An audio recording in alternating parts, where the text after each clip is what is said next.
I should have died on that rainy Tuesday in Vancouver.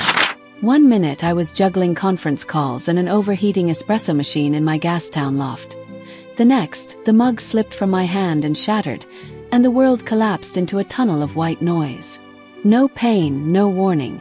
Just an abrupt severing of consciousness, like someone yanked the cord on reality. When light returned, everything smelled of antiseptic and ocean air filtering through half-open windows at St. Paul's Hospital. My throat felt sandpaper raw around an intubation tube that was already gone.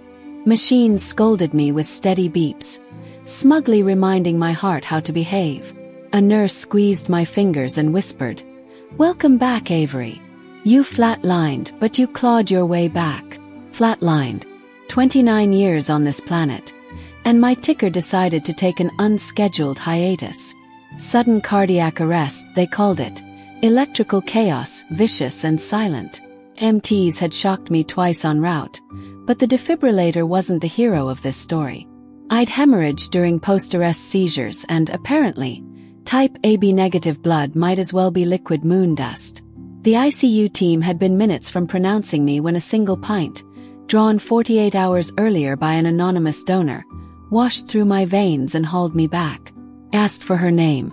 The charge nurse shook his head with polite finality. Anonymous donation. Canadian Blood Services policy. Policy.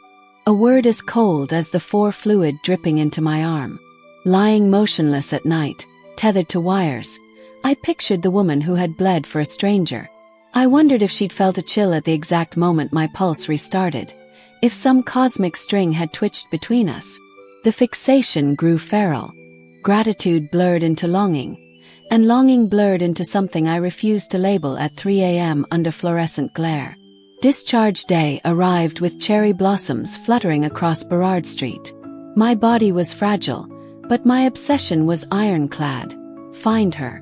Hospital administrators stonewalled every polite request. Fame. I would hunt in the wild. I registered for every charity event within 10 kilometers. Soup kitchens, shoreline cleanups, literacy drives, anything that might attract an altruist who rolled up her sleeve on a random Sunday. Friends joked I was single-handedly solving the city's volunteer shortage. They didn't know I was chasing a ghost. 4 weeks post-arrest, at a downtown food bank warehouse, I first felt her before I saw her. A low hum of competence moved through the hangar-sized space. Pallets clacking, forklifts beeping, but one voice sliced cleanly through the din. "Okay, people. Protein cans on the blue skids, produce in the coolers.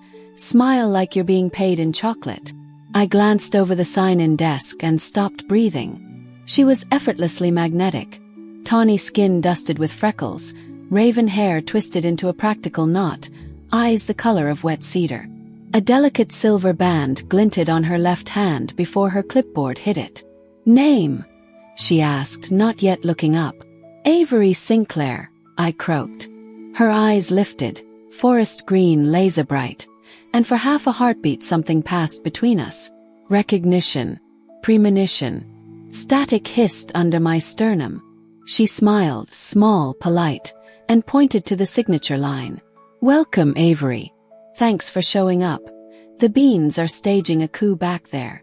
She pivoted away, ponytail swishing, issuing instructions like a benevolent drill sergeant. I was supposed to join the can-stacking brigade, but my ribcage fluttered like a half-healed bird. Could that be her? A ridiculous leap, yet my instincts howled yes. All afternoon I orbited her, hauling boxes, stealing glances. She teased an elderly volunteer about hoarding granola bars. She adjusted a teen's headscarf with gentle fingers. She laughed, low and musical, at someone's pun about beat-ingy hunger.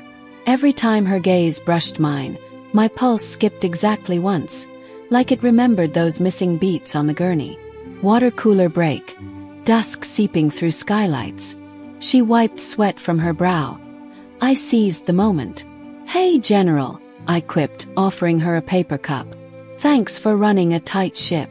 He chuckled. "If only the beans would salute." Took a breath. "Truth is, I'm here on a mission. World peace. Close blood peace. I'm looking for the donor who saved my life last month." Her smile flickered almost imperceptibly. Rare type. AB negative. Unicorn juice. She studied me, curiosity dimpling her brow. Would it change anything, knowing who it was?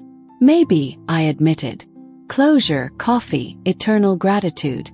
Haven't decided yet. She bit her lip, gaze sliding away. Maybe she values anonymity.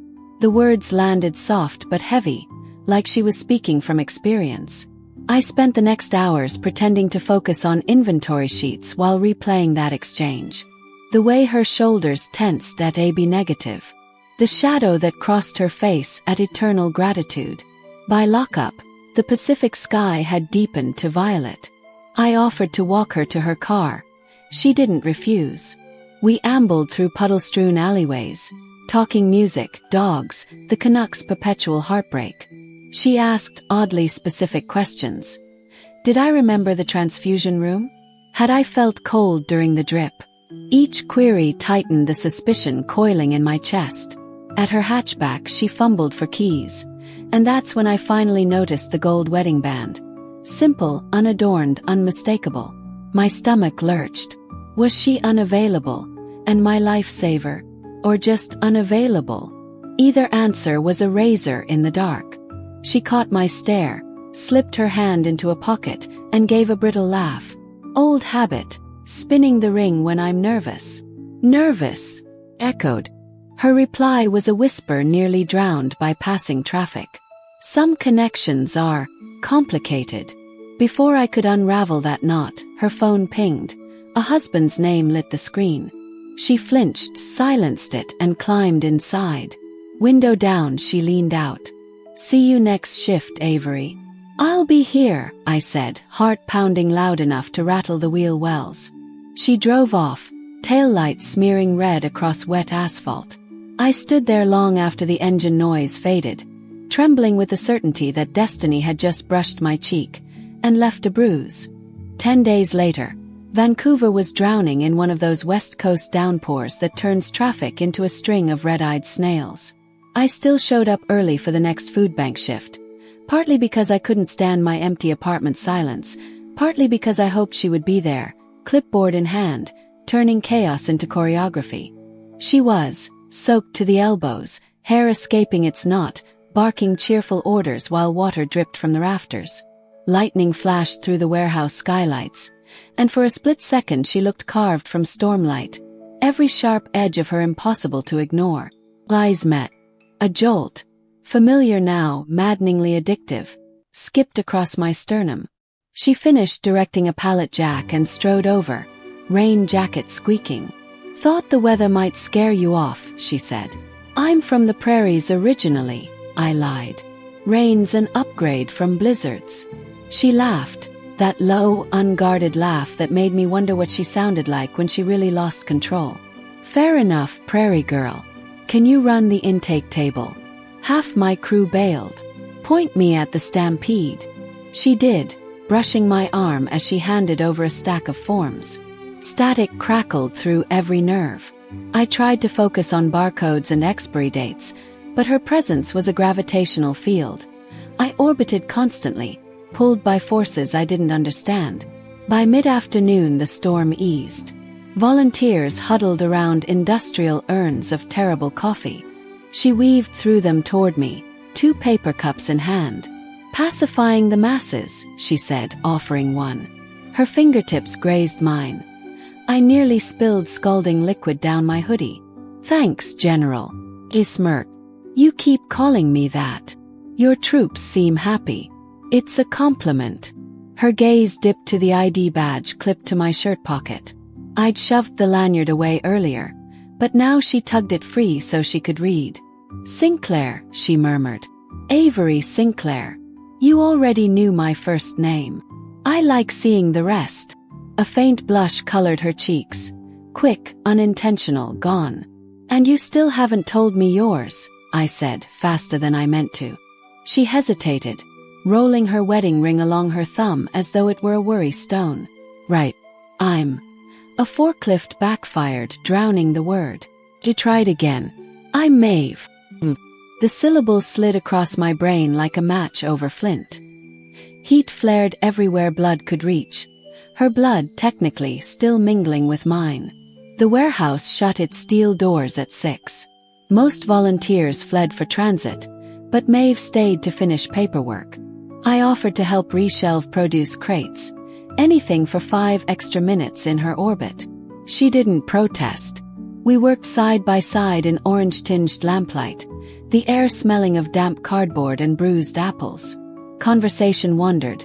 Favorite tragic albums, the ethically gray area of binge-watching true crime. Her warning me that Canadians are polite even when secretly furious. Every sentence braided us tighter until the silence between words felt like breath shared mouth to mouth.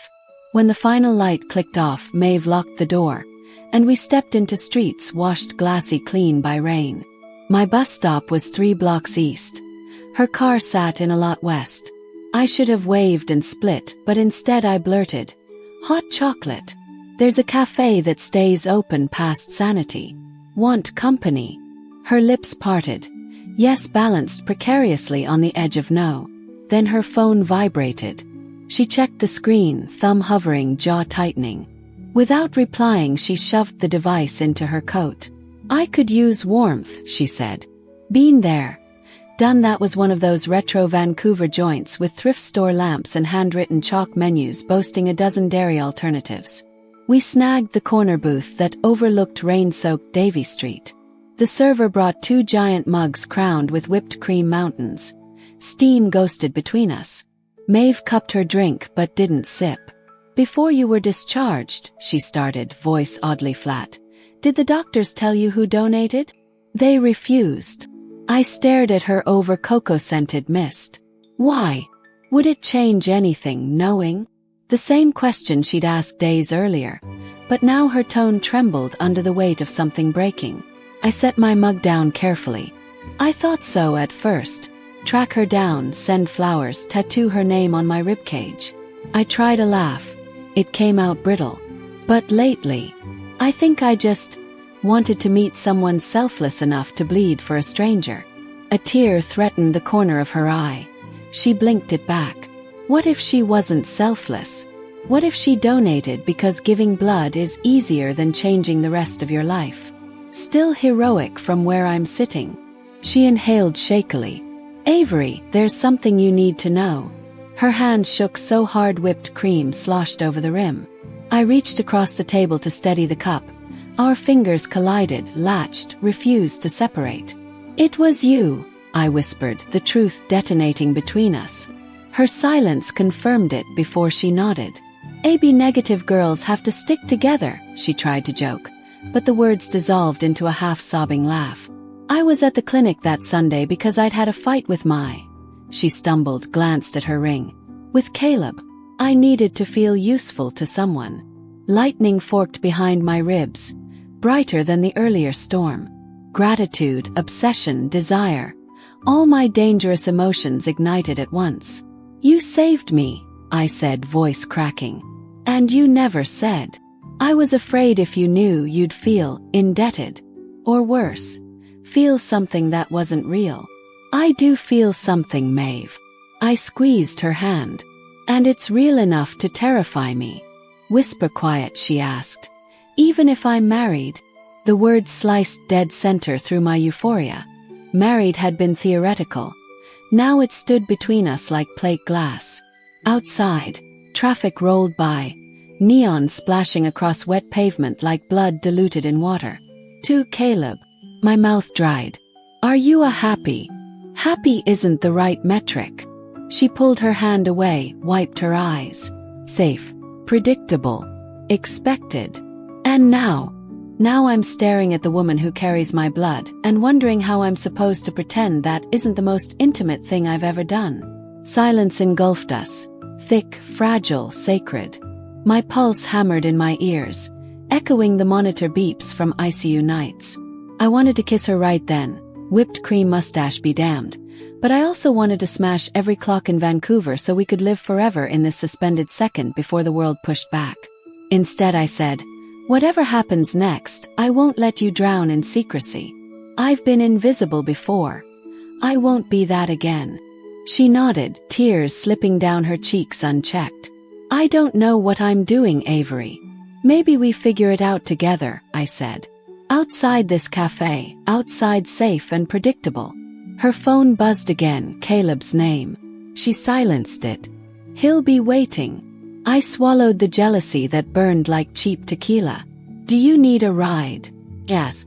She shook her head, stood, shoulders squared as if carrying 1,000 unspoken truths. At the door she looked back, rain-streaked window separating us, streetlights glinting off her ring. Thank you for living, she said, barely audible over the hiss of tires on wet asphalt. And thank you, I breathed, but she was already stepping into the night. I watched her sprint across Davy, headlights haloing her like some restless angel. My heart pounded an ecstatic, terrified rhythm, half mine, half hers, echoing a promise. This storm was only beginning. 3 days crawled by with the slow agony of a bad Ford drip. Vancouver's April sky swung between sunbursts and sleet, but my phone stayed mute. Every time a notification chimed, I lunged like a feral cat, only to find food delivery promos or group chat memes. No Maeve. On the 4th night, insomnia hurled me out of bed. I pulled on a hoodie, grabbed the umbrella we both hated, the flowery tourist one she teased me about, and wandered Gastown's slick cobblestones until dawn bled salmon pink over Burrard Inlet. I kept seeing her reflection in boutique windows, raven hair escaping its knot, wedding band glinting like a warning light. That morning, a single message finally appeared. Can we talk? Stanley Park seawall. 7 p.m. M. My heart jackhammered so hard I had to steady myself against the kettle. Dusk found me pacing beneath the leafy canopy near Brockton Point where harbor water slapped granite steps. Maeve approached from the north trail, wind whipping her coat open like dark wings. She looked wrung out, eyes shadowed, lips chapped, ring absent. Hey, she said, voice hoarse. Thanks for coming. I would have crossed the Rockies, I admitted, smile trembling. We walked in silence, runners and cyclists whizzing past, seagulls shrieking overhead. Finally she stopped beside the seawall railing where cargo ships blinked like lazy constellations. I told Caleb, she blurted, breath steaming. About the blood. About everything. Time slowed, thick as Frobisher Bay ice. Everything. What we feel. Her gaze searched mine, terrified and defiant all at once. He accused me of confusing gratitude with infatuation. Said I'm having a Florence Nightingale relapse. I laughed, a sharp, brittle sound that snapped in the cold air. Pretty sure Florence didn't fall for her patient. Maeve's mouth quirked, but her eyes brimmed. He asked if I was gay now. I said I didn't know. Only that I'm in love with the woman whose heart once beat with my blood. My lungs evacuated every molecule of air. You said love. I did, she whispered. And it felt like ripping off skin that never fit right. She reached for my hand, our fingers interlaced like they belonged. The fireworks that detonated in my veins felt eerily similar to defibrillator paddles. Alive, painful, necessary. I moved into a friend's condo downtown, she said. Caleb wants space to process, which I think is code for calling divorce lawyers. And what do you want? She looked out at the inky harbor. I want a life that doesn't feel borrowed, one that's as honest as the blood in our veins. She faced me again, voice trembling. But I'm terrified of burning everything down and finding nothing but ash. A jogger splashed through a puddle, soaking our shoes. I squeezed Maeve's hand harder. Ash is still fertile, I said. Forests regrow after fire. Her breath hitched, a sob disguised as a laugh, and suddenly she pulled me in. Cold lips met mine, salt wind tangling our hair. I tasted chocolate from that long-ago cafe and the storm metal tang of tears. My body, stitched together by her blood, recognized home. Thunder rumbled somewhere beyond the Lions Gate Bridge, but neither of us moved. When we finally parted, her forehead rested against mine. Tell me this is real, she pleaded. It's the realest thing I've survived, I said. Reality, however, came armed. The next afternoon, a private number lit my screen. I answered on reflex. "This is Caleb Winters." The voice was calm, cultured, and edged with frost. "I trust Maeve informed you she's still my wife." I gripped the phone until my knuckles ached. "She informed me she's her own person." He exhaled a humorless laugh. "Charming. Look, Miss Sinclair, I'm not naive. People stray. But Maeve is vulnerable. You exploited that." "I nearly died," I snapped. "Vulnerability runs both directions. You're a project to her, someone to practice heroism on. She'll tire of it, and you'll both be miserable. Back off before the media hears about the grateful patient who seduced her married savior." My pulse thundered, but training with trolls on Twitter had gifted me acidic calm.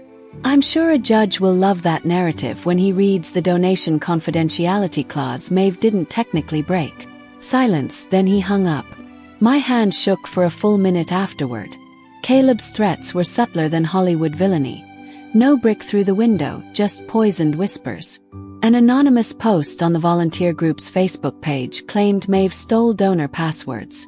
Rumors spread that I'd fabricated my near-death to win sympathy clout. Sponsors threatened to pull funding unless drama stopped. We were quietly asked to pause involvement until things settle. Maeve took it as a gut punch.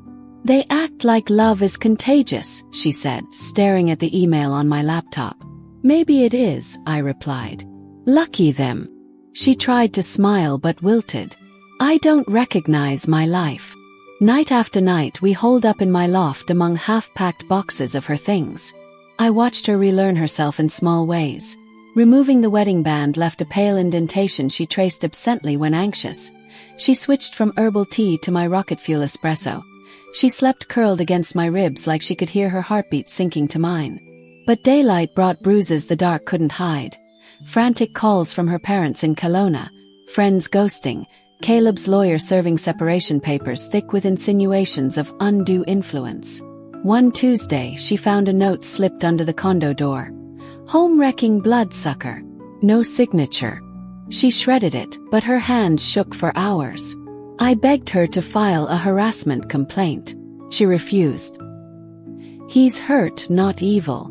If I push, he'll unleash more." "That's manipulation," I argued. But my words tasted hollow. I knew too well how guilt could masquerade as empathy. The stress infected our own fragile bubble. We tiptoed around topics that once thrilled us. Future trips, queer film festivals, even the word divorce. I caught myself counting her sighs the way ICU nurses count respirations. One night, thunder growled over the city again. Power flickered. Maeve sat cross-legged on the floor sorting through a box of medical phlebotomy textbooks she planned to donate. I was cooking soup. Terrible, undersalted, but she claimed to love it. "Do you ever regret pulling me back?" I asked from the stove, voice barely louder than rain on the skylight. The question escaped before I could leash it. She looked up, startled. "What? If that pint had gone to someone else, you'd still be living your safe life. No chaos, no lawyers, no rumors." Her face crumpled. She rose, crossed the room, and took the ladle from my hand, setting it aside with deliberate gentleness. "Avery, listen to me." She framed my face with trembling palms. "I stayed in a marriage because I was proud of being indispensable, not loved. The day I donated, I felt more purpose in 10 minutes than in 10 years. Then I found you. Living proof that my heart still knew how to choose. I regret the lies, not the lifeline." Tears blurred my vision. "I'm scared the weight of me will break you. I'm terrified you'll think that and leave first," she breathed. Lightning strobed. For a heartbeat we were two silhouettes blinking out of darkness. Then we kissed, salt, soup, steam, desperation, all folded into one impossible promise. The power snapped off completely. We ate lukewarm broth by candlelight, laughter mingling with thunder like percussion. 2 days later, Maeve's phone buzzed with an unknown text. "Finalizing petition tomorrow. If you want the condo proceeds, show up." Caleb again, disguised as civility. "I have to go," she sighed. "Close one chapter before I can write ours." I squeezed her shoulders. Need backup? She considered, then shook her head. If he sees us together, he'll weaponize it. I have to stand alone, for once. She left in a rain slicker, hood up, shoulders squared. I watched from the third-floor window until her umbrella merged with the afternoon crowd. An uneasy silence settled over the loft, broken only by the kettle's distant whistle. Hours ticked. No message. Dusk bled into night. I paced, checked every news site for rogue gossip. Imagined Caleb convincing her to stay by dangling familiar comforts. By 11 p.m. panic brewed darker than the espresso cooling on the counter. A knock finally rattled the door. Soft, hesitant. I yanked it open. Maeve stood drenched, mascara bleeding, cheeks flushed raw. In her fist was a legal envelope, edges rain-soaked and torn. "He signed," she whispered, voice shaking with cold and something wilder, relief, grief. "But he asked one thing in return." My stomach plunged. "What thing?" She stepped inside, water pooling around her boots, and handed me the envelope. Inside lay her wedding band, cut clean through, halves taped to the decree. "He wants me to move on so he can rewrite the story as tragedy instead of scandal." Her laugh cracked. I told him the story was always mine to tell. I pulled her into my arms, but she stiffened. "There's more," she murmured against my shoulder. "Caleb said if I go public about us before the ink dries, he'll claim I coerced the blood bank records. Get me barred from donating for life." Rage flared like wildfire. "He can't." "He might," she said, stepping back, defeat clouding her eyes. "And you know what scares me? Losing the chance to save another life someday, even a stranger's." I stared at the broken band glinting in lamplight, at the woman whose blood once rebooted my heart and was now being punished for loving too audaciously. A decision crystallized, sharp, irresistible. If Caleb thought silence would shield his ego, we'd drown him in truth instead. "We go public," I said, voice steady. "On our terms. All of it. The arrest, the transfusion, the falling in love. Let the world watch two hearts sink." Maeve's eyes widened, equal parts fear and fire. "That could cost everything. Or finally set you free," I countered. "No more secrets. No more threats. Just us surviving in the open air." She searched my face, rainwater glistening like stardust across her cheeks. Then, for the first time since the hospital, I heard her heartbeat against mine. Strong, defiant, unmistakably hers and mine. "Okay," she whispered. "No more borrowed pulses. We tell the whole damn story." I pressed my forehead to hers, feeling the storm outside yield to the fiercer one we carried inside. Tomorrow we would stand bare-skinned before judgment. Tonight we stood together. Two women, one shared bloodstream, and a love sparking enough voltage to restart the dead. I didn't sleep the night we decided to detonate our secrecy. While Maeve showered the seawall rain from her hair, I drafted a post that felt more like a pulse. Raw, rhythmic, determined to be heard. No hashtags, no grandstanding. Just the timeline of a flatline, a transfusion, two women who found each other on the far side of death, and the inconvenient truth that one of them was still untangling from a marriage she'd outgrown. At dawn, Vancouver's sky was pearl gray and fragile, the kind of light that makes every surface honest. Maeve padded back into the loft in my oversized university sweatshirt. No ring, no secrets, and read the words glowing on my laptop. She inhaled, shaky but certain, and pressed post. By noon, our phones throbbed like injured birds. Hearts, shock emojis, comment threads multiplying faster than wildfire in August. Some were predictable poison, homewrecker, attention junkies. But under the smog floated hundreds of messages from cardiac survivors, blood donation advocates, queer couples thanking us for yawning daylight into their own private closets. CBC requested an on-camera interview. We chose instead a long-form podcast hosted by a paramedic who'd lost her partner to inadequate blood supply. We sat in a sunlit studio smelling of fresh paint and coffee, microphones poised like confessional booths. Maeve's voice trembled only once, when she recounted sliding a needle into her own arm, unaware her blood would breach hospital walls and cross into mine. I squeezed her knee beneath the table. Her tremor steadied, became resolve. Caleb's lawyer fired off a cease and desist that arrived the same afternoon. It threatened defamation, emotional distress, injunctions blocking further false narrative. Our new pro bono counsel, an LGBTQ+ legal aid warrior who DM'd us before breakfast, responded with a pointed reminder. Truth is the ultimate defense. The cease and desist fizzled like a damp match. But backlash came from places lawyers couldn't reach. Maeve's mother left a voicemail thick with tears and scripture.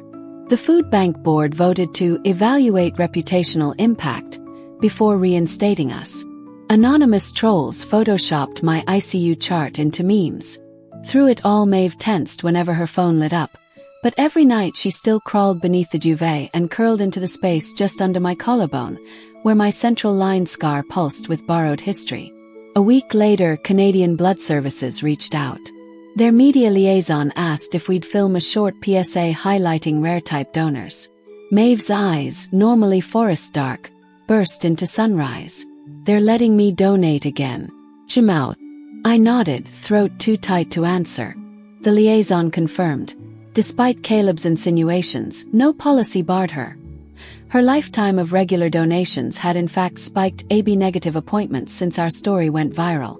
We shot the segment in a downtown clinic. Cameras rolled as Maeve lay back in the recliner, scarlet stream coiling through plastic. On-set monitors displayed my vitals from the night I flatlined. The rhythm aligned with the drip of her blood, subtle animation pulsing across the screen. When the final clamp snapped shut, the director whispered cut, but Maeve kept hold of my hand. Outside, a small crowd had gathered. Students, hospital staff, a grandmother who'd brought her grandson to sign his first donor card. They applauded as we exited. I felt the vibration of their claps in my sternum, like distant thunder announcing a kinder storm. Yet nothing about living publicly prepares you for how mundanity slips back in. The next month blurred into rent, groceries, a broken French press, Maeve's anxious search for a new nursing job after the hospital administration cooled to her sudden spotlight. Some evenings we fought. About dishes, about exhaustion, about whose turn it was to remind one another that the sky wasn't falling just because inboxes were. One humid Friday, the tension snapped. She'd spilled espresso on a stack of legal forms. I barked about carelessness. She hurled the soaked papers into the sink and fled to the balcony. The western sky was melting into marmalade over English Bay, but steam still rose off the asphalt. I joined her only after guilt eroded anger. She was curled on a patio chair, knees tucked, eyes distant. "I burned a life for us," she whispered, staring at neon ferries inching across the water. "But sometimes I still feel the smoke in my lungs." I crouched, touched her ankle. "Tell me how to ventilate it." She wiped a tear with the heel of her hand. "Promise me this isn't just gratitude wearing love's clothes. That one day you won't wake up, heart steady, and wonder what you were thinking." My chest tightened. I slid her bare feet onto my thighs, warming them. "I promise the opposite," I said. "One day I'll wake up with a normal pulse and still marvel that the bravest woman I've met keeps choosing me, even when I mess up paperwork and pasta sauce." She laughed. Small, reluctant, real. Then tugged me into the chair until we were a tangle of limbs and forgiveness. Below us, cruise ship horns bellowed their slow goodbye, bound for open water. Two significant things happened that autumn. First, Maeve's divorce finalized. The decree arrived on crisp white stationery with a line item dividing the condo sale. She donated a slice of her settlement to the same volunteer network that had once benched us. They sent a handwritten thank you and a request to return. No conditions, no hush clauses. Maeve accepted on one condition: equal sex partner inclusivity training for every shift supervisor. The board agreed unanimously. Second, I scheduled my 6-month cardiac review. Maeve insisted on coming, even though she no longer worked at the hospital. Dr. Patel declared my ejection fraction frustratingly perfect. When Maeve laughed, relief curled the corners of her eyes like crow's feet hope. On a whim, Dr. Patel printed my ECG strip and handed it over. "Frame your new baseline," she said. That night we taped the ECG above our headboard. Maeve traced the ink peaks, then pressed her ear to my chest, listening for echoes. "Still mine," she murmured. Winter rolled in fast. Pacific storms rattling window panes, snow flirting but rarely settling. One evening, as sleet peppered the balcony, Maeve returned from the clinic with cheeks flushed redder than the scarf around her neck. She held up an envelope stamped with a maple leaf and a stylized drop of blood. "They want me on the National Donor Advisory Board," she said, breathless. "Policy, outreach, the whole thing." I hooped so loud the upstairs neighbor thumped the floor. Maeve spun me in circles on the hardwood until we collapsed on the rug, dizzy and laughing. Her phone clattered to the floor. A notification pulsed. "Caleb, glad you're using your power for good. Be happy, Maeve." She showed me the message, quiet wonder softening her face. The final ember of their old script extinguished. New Year's Eve we found ourselves back where life restarted. St. Paul's rooftop garden, vacant except for us and a maintenance cat stalking pigeons. Fireworks glittered across Cole Harbor, reflecting in hospital windows. I poured contraband Prosecco into paper cups. Maeve produced 2 slender rings from her jacket. Not wedding bands, too soon, too weighted. Just brushed steel loops etched with our blood types on the inside. ABNEG //Ebony. "In case we ever forget why lightning struck," she said, voice trembling with playful gravitas. We exchanged rings under exploding color. They clicked gently as our fingers intertwined, tiny symbols announcing a rhythm only we could hear. I kissed her. Sparkler smoke, champagne bubbles, wind so cold it made our teeth ache. The city below erupted in cheers. Somewhere sirens wailed, grief met joy, strangers were born, strangers died, blood flowed in veins and plastic tubes. Life, messy and miraculous, kept marching forward.